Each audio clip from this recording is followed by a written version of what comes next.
Hi, matter ఏంటంటే సంక్రాంతికి Manju 2 dresses తీసుకుంది. అది మీరు చూసారు. కానీ సంక్రాంతి మనకి 3 రోజులు కదా! అందుకని ఇంకొక డ్రెస్సు తనకి తెలియకుండా మనమే సెలెక్ట్ చేసి తీసుకొచ్చాము. ఇది చూసిన తర్వాత మేడం గారి స్పందన ఎలా ఉంటుందో మీరే చూద్దురు గాని. సాంప్రదాయిని సుప్పిని మంజు, ఎప్పుడు ఫోను, రీల్స్, ఎడిట్స్ ఇయేనా? ఏంటి ఇప్పుడు చెప్పు. నీకోసం ఒకటి తీసుకొచ్చాను.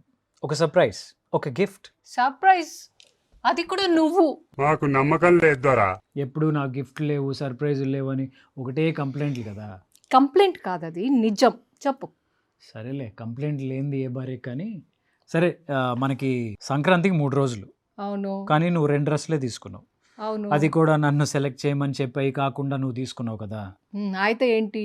ఇప్పుడు మరి 2 డ్రెస్సులు ఎలా సరిపోతాయి 3 రోజులకి?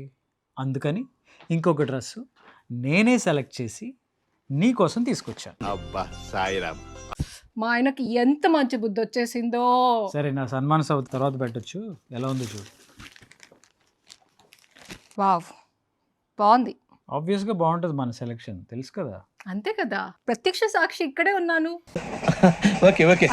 భజన భజన ఛాన్స్ దొరికితే నీ భజన. దగ్గరే నేర్చుకున్నా అన్ని. సరే, నేను ఇప్పుడైతే ఇది వేసుకుని వచ్చేసా.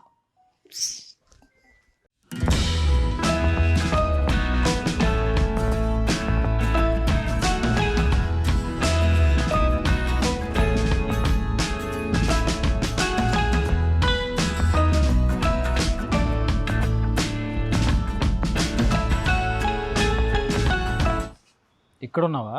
ఆ, నువ్వు ఇంకా డ్రెస్ వేసుకొచ్చి నాకు చూపిస్తావు అనుకుంటే నువ్వు కిందకు వచ్చి రీల్స్ చేస్తున్నావా? అంటే వేసుకున్నాను కదా అని అలా చూపిస్తున్నాను అంతే. ఇలా ఉంటుంది.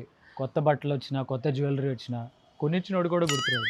ఏమైనా మడతపెట్టి ఉండే కంటే ఇలా వేసుకుంటే చాలా లుక్ వచ్చింది కదా, బాగుంది. కలర్ కాంబినేషన్ కానీ ఇది కానీ డిజైన్ కానీ చాలా బాగుంది. మా సంక్రాంతి షాపింగ్ ఇలా అయిపోయింది. మరి శ్రీవల్లి కలెక్షన్లో మీ సంక్రాంతి షాపింగ్కి ఎప్పుడు వస్తున్నారు?